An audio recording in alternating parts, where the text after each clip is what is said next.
சீமானை வந்து விமர்சனம் பண்ணுறாக்கா அது பேசு பொருளாகுது. அதை எடுத்து தூக்கிட்டு சீமானை வச்சுட்டு நம்ம எப்படியாவது இந்த கரையை கடந்துருவோம். திமுகவை காப்பாற்றி கரை சேர்த்து கொண்டிருப்பது சீமான் தான். திராவிடர்கள் தினமும் எழுந்து குலதெய்வத்தை கும்பிட்றாங்களே இல்லையே, சீமானை கும்பிட்டுட்டு வேலையை பார்க்கணும். நீ எந்த தொழிலதிபர் மூலமானு சொல்றியோ அதே தொழிலதிபரை கூட்டுக்கிட்டு வா பேசுவோம். இதோட விட்டுருங்கன்னு நீங்கள் கெஞ்சினதா அவர் சொல்கிறாரு. ஒரு ஐபிஎஸ் யூனிஃபார்ம் சர்வீஸில் இருக்கிற ஒருத்தர் வந்து ஒரு அரசியல் கட்சி தலைவர்களுக்கு எதிராக இவ்வளோ மூர்க்கத்தனமெல்லாம் பண்ணதே கிடையாது.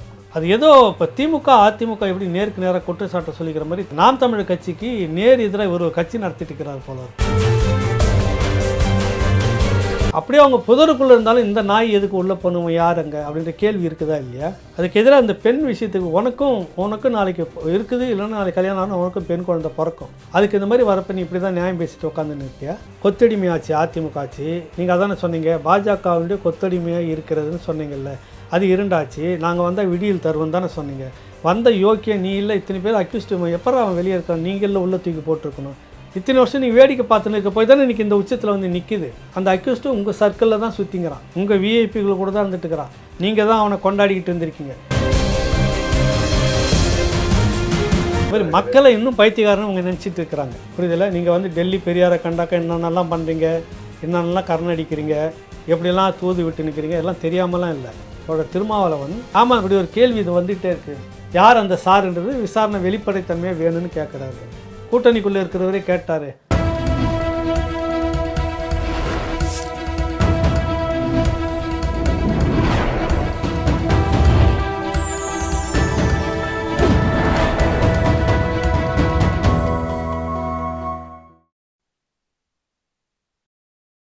சேனல் 5 தமிழ் நேயர்களுக்கு வணக்கம்.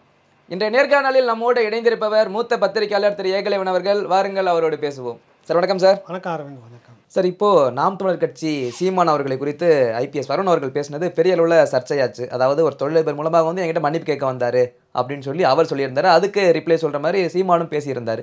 இந்த சர்ச்சைக்குரிய பேச்சை நீங்கள் எப்படி பார்க்குறீங்க? இல்லை, இது வந்து இந்த அண்ணா பல்கலைக்கழக மாணவியினுடைய விஷயத்தை மடமாற்றுவதற்கு அரசு தரப்பில் முன்னெடுக்கக்கூடிய ஒரு ஸ்ட்ராட்டஜிக்கு அதெல்லாம் வந்துட்டு அது இந்த நேரத்தில் ஒரு அதிகாரியை வந்து எனக்கு தெரிஞ்சு நான் க்ரைம் பீட்லேயும் ஒர்க் பண்ணியிருக்கிறேன், அப்புறம் செக்ரட்டரியேட்லேயும் ஒர்க் பண்ணியிருக்கிறேன், அரசியல் கட்சி சார்ந்தும் ஒர்க் பண்ணியிருக்கிறேன். ஒரு ஐபிஎஸ் யூனிஃபார்ம் சர்வீஸில் இருக்கிற ஒருத்தர் வந்து ஒரு அரசியல் கட்சி தலைவர்களுக்கு எதிராக இவ்வளோ மூர்க்கத்தனமெல்லாம் பண்ணதே கிடையாது. அவங்களுக்கு இதுக்கு முன்னாடி முத்துக்கருப்பன் ஒரு சார்பு நிலையில் இருந்தார். அப்புறம் எப்படி அவர் பாதிக்கப்பட்டார்னு பார்க்குறோம். ஜாஃபர் சேட்டை சொல்லலாம், திமுக சார்பு நிலையில் இருந்தார். பிறகு எப்படி பாதிக்கப்பட்டார், எப்படி என்னானார். ஒரு பெரிய உச்சாணி கொம்பில் இருந்த அதிகாரத்தில் இருந்தவர் வந்துட்டு ராமேஸ்வரம் மண்டபம் முகாமில் அதிகாரியை போட்டு வச்சுருந்தாங்க. டம்மி பண்ணி மோசமான டம்மி பண்ணி எப்படிலாம் நடக்குதுன்னு பார்க்குறாங்க. பொதுவாக அந்த மாதிரி மோதலை வந்து வரமாட்டாங்க. ஆனால் இவர் ஒரு அரசியல் கட்சி தலைவர் போலவே இந்த ஐபிஎஸ் ஆஃபீஸர் வந்து இருந்துட்டுருக்கிறார். அது ஏன் அப்படின்றது நமக்கும் தெரியல. ஒரு பின்னணியில் ஏதோ அவருக்கு இருக்குது, ஒரு பின்புலம் இருக்க போய் தான், அரசியல் பின்புலம் இருக்க போய் தான் அப்படி இருக்கிறதா தான் நான் கணிக்கிறேன், சந்தேகப்படுறேன்.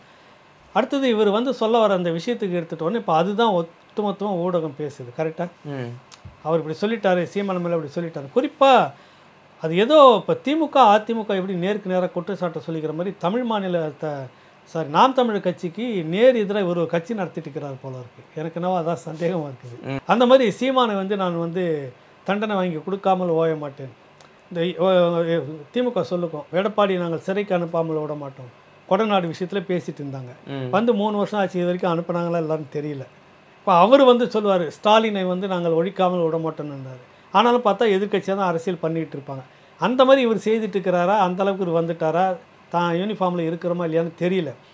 இப்போ அதுதான் பேசுவோம்ல, அதுக்கு பதில் இவர் சொல்கிறாரு. கரெக்டாக நீ எந்த தொழிலதிபர் மூலமானு சொல்கிறியோ அதே தொழிலதிபரை கூட்டுக்கிட்டு வா பேசுவோம். நீ என்ன பேசுனா என்னென்னா கெஞ்சினே என்கிட்ட இன்னும் யார் மூலமாக சொன்னீங்க, சில போலீஸ் ஆஃபீஸர்ஸ் மூலமாலாம் பேரை சொல்ல முடியாது. ஆனாலும் விவாதம்னு வந்துட்டால் பேசணும் தான், நீ நானும் உட்காந்து பேசலாம், வா உட்காந்து பேசுறீங்களா 2 பேரும், ஏன் பிரச்சனை இல்லை? இவ்வளோ துணிச்சலா பேசுகிறார் சீமான். நீங்கள் வந்து உட்காந்துறேன், நான் நேர்மைக்காக இருக்கக்கூடிய ஒரு ஆள். ஒரே ஒரு முறை உட்காந்து மக்கள் மன்றத்தில் உட்காந்து வாங்க, ஒன்று நீங்கள் வந்துட்டீங்க நீதிமன்றத்துக்கு, மக்கள் மன்றத்துக்கு வாங்க, இல்லை 2 பேரும் நீங்கள் உங்களுக்குள்ளேயே உட்காந்து பேசுங்க 2 பேரும். நான் நடுவில் சொல்கிறேன், ஒருத்தர் நீங்கள் சொல்கிறீங்கல்ல ஒருத்தர் தொழிலதிபர் மூலமாக பேசுனதா, இவரும் அந்த தொழிலதிபர் சொல்கிறத உட்கார வச்சுட்டு பேசுங்க. நீங்கள் யாராருக்கெல்லாம் வந்து மேற்கொண்டு என் மேலே சிக்கல் வந்துடக்கூடாது, இதோட விட்டுருங்கன்னு நீங்கள் கெஞ்சினதா அவர் சொல்கிறாரு, அவர் கெஞ்சினதா நீங்கள் சொல்கிறீங்க. 2 பேரும் உட்காந்து பேசுங்கன்ற மக்களுக்கு தெரியட்டுமே. நான் ரெடின்னு இந்த பக்கம் சொல்கிறாரு. அவர் சொல்லட்டுமே அந்த அதிகாரி. என்னன்னு தெரியல, அவர் ஏதோ ஒரு மூர்க்கமாக குறி வச்சு இதில் வந்து சிலரை வந்து செயல்படுறது எனக்கு அவ்வளோவா நல்லதாக படலை. நீங்கள் சொல்கிற அந்த சந்தேகம் சரியாகத்தான் இருக்குமோ அந்த அண்ணா யூனிவர்சிட்டி மாணவியின் வழக்கு? அதுக்காக தான் இப்போ இதுதானே நீங்கள் பேசிட்டு இருக்கிறீங்க. இது பெரிய பேசு பொருளாச்சு இல்லை, நேரத்தில் இருந்து ஆச்சா இல்லைங்களா? இன்ன வரைக்கும் அதான் நான் ஓடிட்டு இருக்குது. சீமானை வந்து விமர்சனம் பண்ணுறாக்கா அது பேசு பொருளாகுது. அதை எடுத்து தூக்கிட்டு சீமானை வச்சுட்டு நம்ம எப்படியாவது இந்த கரையை கடந்துருவோம். ஒரு முறையும் திமுக ஆட்சி நெருக்கடியிலேருந்து காப்பாற்றிட்டு இருக்கிறது என்னை பொறுத்த சீமான் தான் காப்பாற்றிட்டு இருக்கிறாரு திமுகவை. நீங்கள் வேணால் இப்படியே சொல்லிக்கலாம். திமுகவை காப்பாற்றி கரை சேர்த்து கொண்டிருப்பது சீமான் தான். சீமான் இல்லைன்னா இன்றைக்கி இது எப்போவே இன்னும் அம்பலப்பட்டு போயிருக்கும். எதுக்கு எடுத்தாலும் சீமானை கொண்டு வந்து நிறுத்திடுறது. முன்னாடி எந்த பிரச்சனை வந்தாலும் பாருங்கள், சீமான விஷயந்தான் இப்போ இந்த 3 ஆண்டுகளில் பெரிய அளவில் பேசப்பட்டது. அதை பேசினாக்கா அந்த விஷயம் எல்லாம் அதிலே இருக்கும். கள்ளக்குறிச்சி விஷயம் வந்துட்டு இருக்கும்போது திடீர்னு பார்த்தாக்கா வேறு ஒரு சவுண்டு வருது. சீமான் மேலே இன்னொரு அலிகேஷன் சொல்லிட்டு நீங்கள் தான் பண்ணுறீங்க கரெக்டாக. அது வந்து சொல்லுது, வெளிப்படையாக சொல்லிட்டு போயிடுச்சு. வந்து பெண் நீ இவனுங்க தான் என்னை காசு கொடுத்து கூப்பிட்டுன்னு வந்தானுங்க, பேச சொன்னானுங்க, சந்தி சிரிக்கிற மாதிரி உங்களை காரி திப்பிட்டு போயிடுச்சு. அந்த விஷயம்லாம் நடந்தது இல்லை. கூட்டுன்னு வந்தது நீங்கள் தான், செய்ய சொன்னது நீங்கள் தான். பின்னணியில் எவ்வளோ பெரிய யோக்கியம் பெரிய மனுஷன்லாம் இருந்தா அப்படின்னு எல்லாமே அம்பலப்பட்டு போச்சு இல்லை. ஒரு கட்டத்துலேயும் வந்து உண்மையிலே உங்களை நீங்கள் வந்து குலதெய்வத்தை கும்பிட்றீங்களே இல்லையோ முதல்ல சீமானை கும்பிடணும் திராவிடர்கள். புரியுதில்ல? திமுகவின் கடவுள். ஆமாம், திராவிடர்களை பொறுத்த வரைக்கும் காலையில் எழுந்த உடனே முதல்ல சீமானை தொட்டு படத்தை வச்சு தொட்டு கும்பிட்டுட்டு நீ தான் நீக்கு என்னை காப்பாற்றணும், இந்த அரசியல் நெருக்கடியிலேருந்து நீ தான் என்னை வந்து தவிர்க்கணும், நீ தான் என்னை காப்பாற்றணும் அப்படின்னு டெய்லியும் கும்பிட்டுட்டு தான் நீங்கள் வெளியவே வரணும். இல்லைன்னா இன்னும் எவ்வளோ அம்பலப்பட்டிருப்பீங்க. இப்போ நேற்று இந்த அதிகாரி விஷயம் ஏன் திடீர்னு அது பெருசாகணும்? ஏன் பெருசாகணும்? இப்போ அது ஏன் ஊடகங்கள்லாம் பெருசாக எடுத்து பேசிகிட்டு இருக்கணும்? உங்களுக்குன்னு ஒரு பெரிய ஊடக கட்டமைப்பு வச்சுருக்கீங்க. எந்த விஷயத்தை பேசுபொருளாக்கணும்னு இது வரைக்கும் அந்த பெண்ணுடைய அந்த விஷயத்தை பெரிய விவாதம் நடத்திருக்குது. ஏதாவது ஊடகங்கள் செய்தி போட்டிருக்கிறாங்க, பெரும் விவாதம் நடத்திருக்காங்களா? ஆனால் சீமான் இப்படி செய்தது சரியாக தவறா அதுக்கு ஒரு விவாதம் நடத்துவாங்க. இதுதான் ஓடிட்டு இருக்குது. இப்போ சீமான் எதான்னு சொன்னால் இப்படி செய்திருக்கலாமா சீமான், அதுக்கு ஒரு விவாதம். உடனே எல்லாம் கும்பலாக கூடி உட்காந்து அதில் மட்டும் எல்லாமே வரலாம், யூகங்கள் வரலாம், சந்தேகங்கள் வரலாம், யூகிக்கப்பட தகவல் எல்லாம் நீங்கள் பேசிக்கலாம், உறுதியாக இல்லாத தகவல் எல்லாம் நீங்கள் பேசிக்கலாம். ஆனால் இங்கன்னா மட்டும் உறுதி இல்லாத தகவலை நீங்கள் பேசி கொண்டிருக்கலாமா அப்படின்றாரு அமைச்சர். பேசுகிறார் ரகுபதி இந்த விஷயத்தில். குரூரமான அரசியல் செய்கிறார் எடப்பாடியார். இந்த குற்றவாளி ஞானசேகரன் எந்த ஆட்சி காலத்தில் இத்தனை வழக்குகளும் வந்தது? அதிமுக ஆட்சியில் தான் நிறைய வழக்கு வாங்கியிருக்கிறாரு. அப்போ நீங்களாம் என்ன பண்ணிட்டு இருந்தீங்க, ஏன் கைது பண்ணலைன்னு? நான் என்னன்றேன், அதுதான் இருண்டாச்சு, கொத்தடிமை ஆச்சு அதிமுக ஆட்சி. நீங்கள் அதானே சொன்னீங்க, பாஜகவுடைய கொத்தடிமையாக இருக்கிறதுன்னு சொன்னீங்கல்ல, அது இருண்டாச்சு. நாங்கள் வந்தால் விடியல் தருவோம் தானே சொன்னீங்க. வந்த யோக்கியம் நீ இல்லை, இத்தனை பேர் அக்யூஸ்டு எப்போ அவன் வெளியே இருக்கான், நீங்களில் உள்ள தூக்கி போட்டிருக்கணும். அந்த அயோக்கியனை ஏன் நீங்கள் கூட வச்சு சுற்றி இருந்தீங்க விஐபிங்கெல்லாம்? இந்த கேள்விக்கு பதில் சொல்ல. இது கேட்டால் உங்களுக்கு உடையுது, நோவுது இல்லை, அந்தாலும் அயோக்கியம் தெரியுது. அதிமுக ஆட்சியில் நீங்கள் வேடிக்கை பார்த்துட்டு இருந்தான்னு கேட்டீங்க. ஐயா, அது வேடிக்கை பார்த்ததுக்கு தான் மக்கள் வந்து கூப்பில் உட்கார வச்சுட்டாங்க அதிமுகவை. நீங்கள் வந்தோன்னே விடியல் தருவுன்னு சொன்னீங்க, அதனால் உங்களை உட்கார வச்சாங்க. விடியல் தருவுன்னு சொன்ன வந்த நீங்கள் எப்படி ஒரு அக்யூஸ்ட்டை வச்சு சுற்றிட்டு இருக்கிறீங்க? அதிமுக ஆட்சியில் இந்த ஞானசேகரன் எங்கள் கட்சியாக சேர்ந்தாலும் கூட ஒரு அக்யூஸ்ட்டு, எங்கள் கட்சி சார்பாக இருந்தாலும் ஒரு அக்யூஸ்ட்டு, நாங்கள் சிறைப்படுத்திருக்கிறோம் தூக்கி உள்ளே போட்டிருந்தீங்கன்னாக்கா நீங்கள் விடியல்னு சொல்லிட்டு கரணை அடிச்சுக்கிட்டு வந்தீங்களே, விடியல்னா அது நியாயம்னு அர்த்தம். மக்கள்கிட்ட ஏமாற்றி கோஷம் போட்டுட்டு வந்தீங்கல்ல, இந்த தான் வராரு விடியல் தர போகிறாருன்னு, அது நியாயம்னு அர்த்தம். ஆனால் அதையும் நீயே செய்யலையே. இத்தனை வருஷம் நீ வேடிக்கை பார்த்துன்னு இருக்க போய் தானே இன்றைக்கி இந்த உச்சத்தில் வந்து நிற்கிது. அந்த அக்யூஸ்ட்டு உங்கள் சர்க்கிளில் தான் சுற்றிங்கிறான், உங்கள் விஐபிகள் கூட தான் இருந்துட்டு இருக்கிறான். நீங்கள் தான் அவனை கொண்டாடிக்கிட்டு இருந்திருக்கீங்க, நீங்கள் தான் அவனை கூட வச்சுக்கிட்டு இருந்திருக்கீங்க. இல்லைன்னு மறுக்க சொல்லு பார்ப்போம், மறுக்க சொல்லுங்கள். எந்த அதிகாரத்தின் அடிப்படையில் அண்ணா பல்கலைக்கழகத்துக்குள்ளே நுழைஞ்சான்? மனைவி இருப்பதால் தான் உள்ளே போகிறதுக்கான ஒரு அக்சஸ் எப்படி வந்ததுன்னு ஒரு பத்திரிக்கையாளர், அது யாருன்னு தெரியல, நல்ல கேள்வி கேட்டார். அந்த ஆள் அண்ணா பல்கலைக்கழகத்துக்கு போகிறதுக்கான அக்சஸ் எப்படி கிடைச்சது? மனைவி உள்ளே வேலை செய்வதால் அப்படி ஒரு வாய்ப்பு தடுக்க முடியாத சூழ்நிலை இருந்திருக்கும். அவர் அமைச்சர் சொல்கிறாரு, அந்த இத்தனை பேராசிரியர்கள் வேலை செய்கிறாங்க, இவ்வளோ ஊழியர்கள் வேலை செய்கிறாங்க, அத்தனை பேராசிரியர் பெண்களுடைய கணவர்கள் உள்ளே போகிறதுக்கு அனுமதி இருக்குதா? இல்லை கணவர்களுடைய மனைவிமார்கள் உள்ளே போகிறதுக்கு அனுமதி இருக்குதா? இல்லைங்க, எங்கள் வீட்டுக்காரர் வேலை செய்கிறாரு, நாங்கள் நினச்ச நேரம் உள்ளே போவோம் வருவோம், அங்கே இருக்கிற பெண்கள்லாம் நாங்கள் மிரட்டுவோம், வாய்ப்பு இருக்குமா? அப்படி இவனுக்கான ஒரு பின்னணி இருந்திருக்குது, மிரட்டக்கூடிய பின்னணி இருந்திருக்கு. அதுக்காக தான் நிறைய பேர் பயந்து இருக்கிறாங்க. இது ஒரு சாதாரண விஷயம் இல்லை, ஒரு மானியோட முடிகிற விஷயம் இல்லை. நிறைய மாணவிகள் சம்மந்தப்பட்டிருக்காங்க, நிறைய பேர் ஏமாற்றப்பட்டிருக்காங்க. அதுக்கு இது இறுதியாக இருக்கணும் அப்படின்னு தான் இந்த இடம் நடந்துக்கிட்டு இருக்கு. இதுக்கு ஒரு தீர்வு வரக்கூடாது, இதுக்கு பேசக்கூடாது. இதில் நீங்கள் மாற்றி மாற்றி பேசிட்டு இருக்கிறீங்க. இதை வந்து பேசும்போது இதை உடனே சீமான் ஒரு பெரிய அரசியலாக முன்னெடுத்துட்டு போகிறாங்க. இப்போ மற்றவங்களும் போராடுறாங்க, பேசுகிறாங்க. சீமான் போராடும் போது அந்த களம் வந்து பெருசாக பார்க்கப்படுது. சமூக வலைத்தளங்கள் இன்றைக்கி பெரிய அளவில் அவங்க தெரிஞ்சே தெரியாமல அவங்க பெரிய அளவில் ஆக்கிரமித்து வச்சுருக்காங்க. அது ஒரே நேரத்தில் பெரிய அளவில் வெளிப்படுது, ஃப்ளாஷ் ஆகுது, புரியுதில்ல, பூமர் ஆகுது. அது உங்களுக்கு ஒரு அச்சத்தை கொடுக்குது. அப்போ அதை மடமாற்றுறதுக்கு என்ன பண்ணணும்னா, சீமான் மேலேயே ஒரு அலிகேஷன் சொல்கிற மாதிரி ஒரு விஷயத்தை கொண்டு வந்து நிறுத்தணும். இந்த 3 ஆண்டுகளை நல்லா அனலைஸ் பண்ணி நீங்கள் கவனிச்சிங்கனாக்கா, திமுக அரசை காப்பாற்றி கொண்டிருப்பதே சீமான் தான். திராவிடர்கள் தினமும் எழுந்து குலதெய்வத்தை கும்பிட்றாங்களே இல்லையா, சீமானை கும்பிட்டுட்டு வேலையை பார்க்கணும். உண்மையிலேயே சொல்கிறேன். நான் இப்போ எனக்கு அந்த கட்சியை ஆதரிக்கணும், இல்லை அவங்கள ஆதரித்து பேசணும், எனக்கு ஒன்றும் கட்டாயம்லாம் கிடையாது. யதார்த்தத்தை சொல்கிறேன் நான். புரியுதில்லை உங்களுக்கு?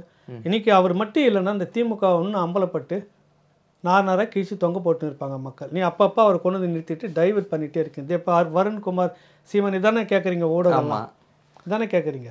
சரி, இவ்வளவும் பேசக்கூடிய நீங்களே வந்து ஒரு ஏற்பாடு பண்ணுங்கள். பொதுவெளியில் ஒரு விவாதத்துக்கு தயார்னு அவர் சொல்கிறாரில்ல, வாங்க உட்காந்து பேசுவோம் வரையா அப்படின்னு கேட்குறாருல, வந்துருங்களேன், பண்ணலாம்ல அதுக்கு ஏற்பாடு. ஏன் என்னென்னா இந்த பேசுகிறதெல்லாம் பாருங்கள், அவங்கக்கிட்ட இருக்கிற அந்த ஊடகம்லாம் பார்த்தீங்கன்னாவே ஒரு நாலாந்தார பேச்சாக பேசுகிறது.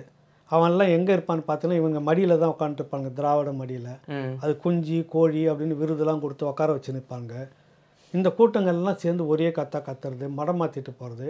இந்த பெண் பாதிக்கப்பட்டதுக்கு இவர்கள் யாரும் ஒன்றும் இது வரைக்கும் பேசவே இல்லை.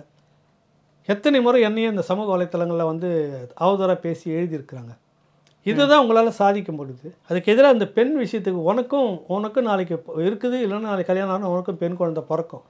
அதுக்கு இந்த மாதிரி வரப்போ நீ இப்படி தான் நியாயம் பேசிட்டு உட்காந்து நிற்பியா? இந்த முற்போக்கெல்லாம் இருந்தாங்களே நிறைய பேர், எங்கே போயிட்டாங்க அவங்க? நான் உங்களை கேட்குறேன், தெரியாமல் கேட்குறேன், எப்படி எங்கே போயிட்டாங்க அவங்க? இன்ப சுற்றுலா போயிருக்காங்களா, இல்லை ஒட்டு திணியில் உட்காந்து சாப்பிட்ட மயக்கத்தில் தூங்கிட்டே இருக்கிறாங்களா? ஒன்றும் இன்றைக்கி கூட யார் அந்த காருன்னு சொல்லி இப்போ கேட்கறதுல வந்து விசாரணை வேணும் அப்படின்னு திருமாவளவன் ஏர்போர்ட்டில் இறங்கி பேசியிருக்கிறாரு. இதை பேசுங்களேன், பெருசாக இன்றைக்கி விவாதம் வைங்களேன் எல்லா சேனல்லையும். திருமாவளவன் ஆமாம் இப்படி ஒரு கேள்வி இது வந்துகிட்டே இருக்குது. யார் அந்த சாருன்றது விசாரணை வெளிப்படைத்தன்மையாக வேணும்னு கேட்குறாரு. கூட்டணிக்குள்ளே இருக்கிறவரே கேட்டார் அப்படின்னு ஒரு பெரும் விவாதத்தை நடத்துங்களேன். இன்றைக்கி நடத்தணும் இல்லை, பேசுங்களேன். நீங்கள் எஸ்எஃப்ஐயில் இந்திய கம்யூனிஸ்ட் கட்சியில் இருக்கக்கூடிய மாணவர் அமைப்பு கூட பெரிய அளவில் போராட்டத்தை திறந்துருச்சு. ஒரு வகையில் அவர்களை நம்ம பாராட்டணும். அதுதான் அந்த கட்சிக்கு உண்டான ஒரு அடையாளமே. அதுதான் உண்மையிலே கொண்டாடணும் அந்த மாணவர்கள். இந்த கம்யூனிஸ்ட் எல்லாத்துக்கும் வயசாயிருச்சோ இல்லை, இந்திய கம்யூனிஸ்ட் கட்சியினுடைய மாணவர் அமைப்பு பிரம்மாண்டமான ஒரு பேரணியோட போராட்டத்தை தொடங்கியிருக்கிறாங்க. ஆமாம், எஸ்எஃப்ஐ ஒன்றும் வரலன்னு நினைக்கிறேன், வந்துருவாங்கன்னு நினைக்கிறேன். ஆனால் கம்யூனிஸ்ட்டுகள் இருக்காங்களே பெருசுங்க, அதுங்க ஏன் அப்படி இருக்குதுன்னு தெரியல. நாம் கம்யூனிஸ்ட்டுகள்ன்ற எண்ணமே இருக்காது. கேட்டால் நாங்கள் வந்து கோபாலபுரத்தினுடைய கிளைக்கழகங்கன்னு சொல்லுவாங்க. அப்படி தான் அவங்க அந்த முடிவு எடுத்துகிட்டு இருக்கிறாங்க.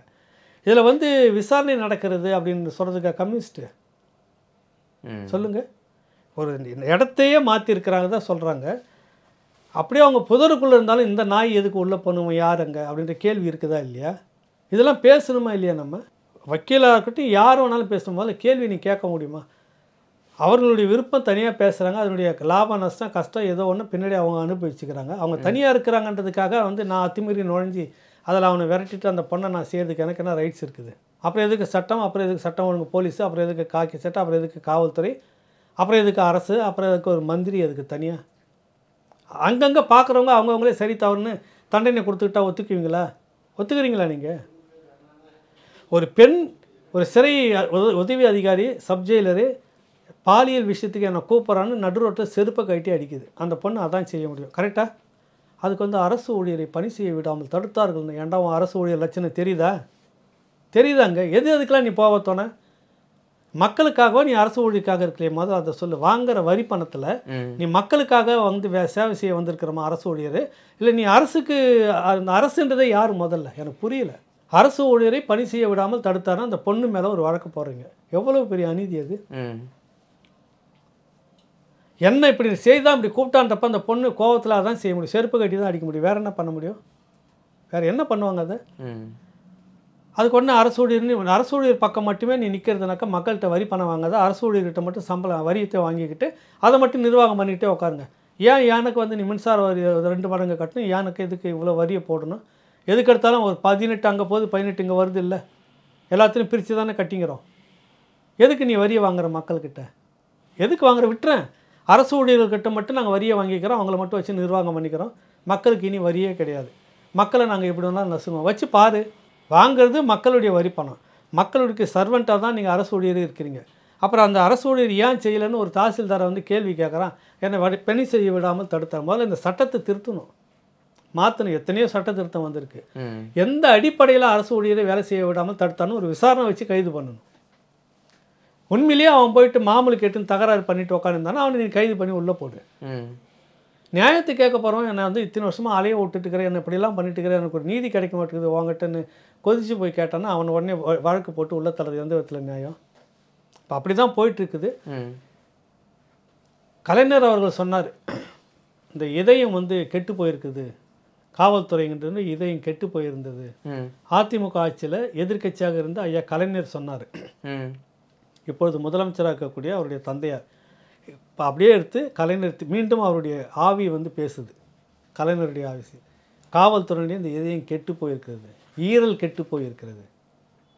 புரியுதுல்ல? கெட்டு போகிறதுக்கான காரணங்கள் யார்? எங்களவர்களே அப்படின்னு அவர் இன்னைக்கு நொந்து போய் சொல்கிறதா நம்ம நினச்சிக்கலாம். கலைஞர் அதான் அர்த்தம். அதிமுக ஆட்சியில் ஈரல் கெட்டு போயிருக்கு, காவல்துறையுடைய ஈரல் கெட்டு போச்சு அப்படின்னு சொன்னது இன்றைக்கி அதானே நடந்துக்கிட்டு இருக்குது. ஏதாவது ஒரு நடவடிக்கையில் எதனா ஒழுங்காக நம்ம எடுத்துருக்கிறோமா? ஒன்றுக்கு நீதிமன்ற உத்தரவுக்கு போய் வாங்கிட்டு வந்துட்டுருக்குறோம். இப்போ இதுக்கும் நீதிமன்றத்தில் தீர்ப்பு வந்திருக்குது. 3 பெண் அதிகாரிகள் விசாரிக்கணும், இந்த சட்டம் ஒழுங்கு போலீஸ்கிட்டேருந்து விசாரணை இங்கே மாற்றுங்க அப்படின்னு.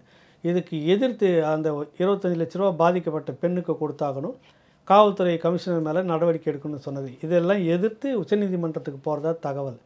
இப்போ உடனே பாரதிய ஜனதா கட்சி சார்பாகவும் அதிமுக சார்பாகவும் அந்த வீரலட்சுமின்னு நினைக்கிறேன் அதிமுக வழக்கறிஞர், இங்கே புருஷோத்தமன் நினைக்கிறேன், சேர்ந்து இவங்க தரப்பில் வந்து கேவியட் மனு போட்டிருக்காங்க உச்சநீதிமன்றத்தில். எதுக்கெல்லாம் உச்சநீதிமன்றம் போகணுன்ற விவஸ்தை வேணாம். அண்ணா நகர் சிறுமி விஷயத்துலேயும் சிபிஐ வந்து விசாரிச்சிடக்கூடாது, நாங்களே விசாரிச்சுக்கிறோம். போனீங்களா இல்லையா? எவ்வளோ இவங்க நாங்கள் பண்ணுறோன்றாங்க, முடிவு கிடைக்காம தான் நாங்கள் போகிறாங்க, அதையும் தடுக்கிறாங்க. கள்ளச்சாராய விஷயம் செத்து போனது சிபிஐ விசாரணை, நாங்களே விசாரிச்சுக்கிறோம், நேர்மையாக போய் கொண்டிருக்கிறது அப்படின்னு அதுக்கு எதிராக போகிறீங்க. இந்த மாநிலத்தினுடைய எத்தனையோ உரிமை பிரச்சனைகள் இருக்குது மற்ற மாநிலங்களோட சேர்ந்து. எதுக்காவது உச்சநீதிமன்றத்துக்கு போல வீம்புக்குன்னு போயிருக்கீங்களா? சரி, இது இப்போ இன்னொரு பெரிய மடைமாற்றம். நம்ம மதிப்புக்குரிய ஐயா சுபவீர பாண்டியன் 5ஆம் தேதி சீமான் வந்து சொன்னேன் இல்லை, திராவிடர்களை காப்பாற்றி கொண்டிருப்பது சீமான், 100 முறை இல்லை 1000 முறை சொல்லுவேன். இந்த திராவிட ஆட்சியை காப்பாற்றி கொண்டிருப்பது சீமான், 100 முறை இல்லை 1000 முறை சொல்லுவேன்.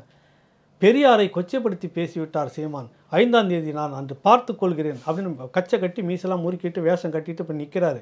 நாளை ஒரு பொழுது, நாளைக்கு அடுத்த நாள் பாருங்கள், அப்படியே வெடிச்சுக்கிட்டு போகும் இந்த விஷயம். என்ன பேசினார் பெரியாரை? வா பேசுவேன். நான் என்ன அதுக்கு தான் சொல்லியிருக்கிறேன். நான் ஒரு கமெண்ட் போட்டிருக்கிறேன். அதில் ஒரு படத்தில் ஏதோ ஒன்று எங்கள் தலைவனை படித்து பாடுறான்னு சொல்லிட்டு கொண்டு நிற்க வச்சுட்டு சவுண்டு விட்டுன்னு இருப்பான். என்ன தான் அப்படி பண்ணிட்டீங்க, தலைவன் வந்திருக்கான் பாடுறான்னு. கடைசியாக தலைவன் மேலே மறைஞ்சிருந்து சாரியை உருட்டி அடிப்பாங்க. அந்த காமெடி பார்த்துருப்பேன். அதை அப்படியே செவனேன்னு இந்த பெரியாரை கொண்டு வந்து நிறுத்தி சாணி அடி வாங்க வைக்கிறார் ஐயா சுபவீர பாண்டியர். அவர் எங்கேயோ பேசிட்டு போயிட்டு செவனேன்னு கிடையாது, நான் விட்டுருங்கடா நீங்களும் திருந்த மாட்டீங்க அப்படின்னு சொல்லிட்டு பெரியாரை கொச்சைப்படுத்தி பேசிவிட்டார். என்ன பேசினார்? பாரதி யாம் அறிந்த மொழிகளிலே தமிழ் மொழி போல் இனிதாக இருக்கும் அப்படின்னு சொல்லி பெருமைப்படுத்தி பேசிய அந்த பாரதி பார்ப்பனன்னு ஒதுக்கி வச்சுருக்கீங்க. தமிழ் ஒரு நீச பாஷைன்ற மாதிரி.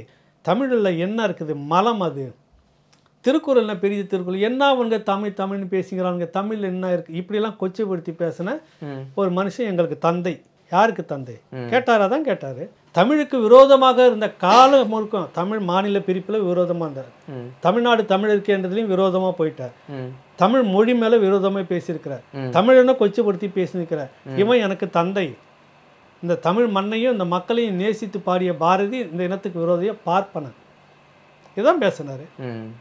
போட்டானுக்கு பிறந்திருக்கிறார் போலருக்கு. பெரியாரை கொச்சைப்படுத்தி பேசுனதுக்காக நாங்கள் திரும்ப வந்து 5ஆம் தேதி இவர் பேச போகிறாரா, பேசுங்க, திரும்ப எல்லாம் எங்கேருந்து சாணி எடுத்து விட்டு நீங்கள் பேசுறதுக்கு ஒன்றுக்கு ஆதாரம் இருக்குது. நான் சொல்கிறேன், உலகத்திலேயே பெரியாரை மிக மோசமாக கேவலப்படுத்தி பேசுனது யார் சொல்லுங்கள்? நீங்கள் பெரியாரை யார் பேசியிருப்பா? நீங்களே சொல்லுங்கள். பெரியாரை அதிகாரிகள் தமிழ் தேசியத்தில் இருக்கிறவங்களா இல்லை ஆரியர்கள்னு சொல்லக்கூடிய பார்ப்பனர்களா? இந்த திமுகவினர் தான் கேவலமாக பேசினாங்க பெரியாரை. மானக்கேடாக பேசியிருக்கிறாங்க. அவ்வளவும் இருக்குது, நான் எடுத்து வைக்கிறேன். 5ஆம் தேதி அவர் பேசுகிறாருல, அதுக்கு பிறகு இருக்குது நிறைய விஷயம். ஆனால் பெரியார் தான் அதிகமாக திமுக காரங்களை பேசினதா சொல்றாரு. அதுதான் சொல்கிறாரு. அவ்வளோ திருப்பி அவர் துப்பிக்கிறாரு, இவர் அவங்கள துப்பி இருக்கிறார். 2 பேரும் அந்த நடுவில் கொஞ்சம் பக்கத்தை காணணும், அதை மட்டும் மறைச்சிட்டு கொண்டு வந்துங்கிறாங்க. நீங்கள் எல்லாம் கொண்டு வரீங்க. பெரியாருடைய நூல் அரசுடைமை ஆக்க ஐயா கலைஞர் இது வந்துடுச்சு, மற்றவங்க எவ்வளோ தமிழர்கள் தான் வந்துச்சு. இவரது மட்டும் ஏன் பொது உடைமை ஆக்காமல் வச்சுருக்கிறேன்? பையன் பொது வெளியில் வச்சுரு, யார் வேணாலும் எடுத்துக்கலாம், எல்லாரும் வேணாலும் எடுத்து வெளியில் போடலான்னு. ஏன்னா உங்களை மானக்கேடாக கேட்டார், மகா மட்டமாக கேட்டுக்கிறாரு. இவங்க இந்த மாதிரி பசங்களில் இவனை நம்பி ஓட்டு போடாதீங்க, நாடு குட்டிச்சோராக போயிடும். யாரை? திமுகவை. நான் சொல்லலை, இதெல்லாம் பெரியார் சொல்லியிருக்கிறாரு. ஒரு கட்சி பேரை சொல்லி இந்த கட்சி கூட்டி கொடுத்துருவானுங்க சொன்னது பெரியார். சமீபத்தில் துக்ளக் அதை எடுத்துகிட்டு வந்தார். அவர் மேலாம் நாங்கள் கேஸ் போட மாட்டோம். பெரியார் சொன்னதாக துக்ளக் ஆசிரியர் குருமூர்த்தி பேசி டைட்டிலே போட்டார், அறிவாலயத்தில் இந்த வேலையை செய்யலாம், இவங்க இதுக்கு தான் லாகின்ற மாதிரி பெரியார் சொன்னது அவர் போட்டார். அதுக்கு வழக்கெல்லாம் போட மாட்டோம் நாங்கள். ஆனால் இங்கே தமிழ் தேசத்தில் எங்களை மாதிரி யாருன்னா பேசிட்டாலும் உடனே பாஞ்சு வந்து வழக்கு போட்டு கைது பண்ணுவீங்க. குருமூர்த்தி கிட்ட போக மாட்டீங்க, எச் ராஜா கிட்ட போக மாட்டீங்க. ஆனால் நாங்கள் பார்ப்பனர்களுக்கு எதிராக நாங்கள் தான் கம்பு சுற்றிட்டு இருக்கிறோம், காலங்காலமாக நாங்கள் தான் கொம்பு சுற்றிட்டு இருக்கிறோம் அப்படின்னு. இப்போ பார்ப்பனர் சர்மான்னு ஒருத்தர் தான் தேர்தல் வியூக தலைவராக கொண்டு வந்து நிறுத்தி அவருக்கு கீழே நாங்கள் வேலை செஞ்சுட்டு என்னை எப்படியா காப்பாற்றி அடுத்த மாதிரி சீட்டு உட்கார வச்சுன்னு யார்கிட்ட கேட்குறோம்? பார்ப்பனர்கிட்ட. இப்படி அந்த காலத்தில் அந்தனர்களிடம் அரசர்கள் இருந்த மாதிரி இப்போ இங்கே ஆமாம், நாங்கள் பார்ப்பனர்களை எதிர்ப்போம். அந்த பார்ப்பனரை கூட்டு வந்து தான் தேர்தலில் எங்களை வெற்றி பெற போகிற முறை பிரசாந்த் கிருஷ்ணன் ஒரு பார்ப்பனர், இந்த முறை இதை சர்மான்னு ஒருத்தர் சொல்கிறாங்க பார்ப்பனர். அப்போல்லாம் பார்ப்பனர் வராது. கேட்டால் தொழில் வேறு, பார்ப்பனை சித்தாந்தம் வேறு. இவங்க கிட்ட மாதிரி உருட்டுறது உலகத்தில் ஒருத்தனுமே கிடையாது. விதவிதமாக உருட்டிக்கிட்டு வருவாங்க, புரியுதில்ல? இப்போ வந்து பார்ப்பனர் தயவை பிடிச்சி நீங்கள் ஆட்சியில் உட்காரணும். அப்புறம் பார்ப்பனை எதிர்ப்பு. இந்த பக்கம் நாங்கள் யாகமும் வளர்த்துக்கிட்டு இருப்போம். இது வரைக்கும் இல்லாதால எங்கள் ஆட்சியில் தான் கோயில் கும்பாபிஷேகம் இத்தனை கோயிலுக்கு நாங்கள் நடத்தியிருக்கிறோம். 7000 ஏக்கருக்கு மேலே கிட்டத்தட்ட நாங்கள் இந்துத்துவனுடைய ஆக்கிரமிப்பு நிலங்களை மீட்டு கொடுத்துருக்கோம். நாங்களும் இந்துக்கள் தான், நாங்களும் இந்துக்கள் தான், சத்தியமாக நாங்களும் இந்துக்கள் தான் ஓயாமல் ஒப்பாரி வச்சுக்கிட்டு இருக்கிறீங்க. இது வேலை அம்மையாரை வேறு அப்பப்போ அந்த மாதிரி வெளியில் காட்டி யாகம் கோயில்னு போக வச்சதெல்லாம் பார்க்குறீங்க. அவங்க பாவம் கோயிலாக போய் வேண்டி இந்த ஆட்சி நீடிக்கணும், நல்லபடியாக வரணும், அடுத்த முறை மக்கள் உட்கார வைக்கணும், மகனும் முதலமைச்சராக வரணும்னு பெரிய அளவில் வேண்டிக்கிட்டு சுற்றுறாங்க. கூடியே இருக்கிற இந்த மாதிரி வச்சுக்கிட்ட ஆளுங்களை அதுக்கு ஒல வைக்கிறாங்க. நேர் எதிராக அந்த அம்மாவனுடைய வேண்டுதலுக்கு எதிராக இவங்க ஒல வச்சுக்கிட்டு உட்காந்துக்கிறாங்க. அப்பப்போ பெரியார் இழுத்து பேசி பெரியாரை வந்துட்டு என்ன பாருங்கள், இந்த கோஷ்டிகளாலவே திமுக வந்து அதில் பாதாளத்துக்கு போக போகுது. இந்த ஒட்டு கோஷ்டிகள் வச்சுட்டு இருக்கிறாங்கல்ல, இதாலேயே அதுக்கு மறுநடி வரப்போகுது. இப்போ இதெல்லாம் ஒரு பக்கம் இருக்க, அண்ணாமலை ஒரு கேள்வி எழுப்பியிருக்காரு. 500 அரசு பள்ளிகளை மேம்படுத்த கூட முடியாமல் தனியார் அமைப்புகளிடம் உதவி கேட்குறாங்க. 42 கோடி பள்ளி கல்வித்துறைக்கு ஒதுக்குனாங்க, எங்கே போச்சுன்னு கேட்குறாங்க. இது பெரிய சர்ச்சையாக இன்றைக்கி பேசப்படுதே சார்.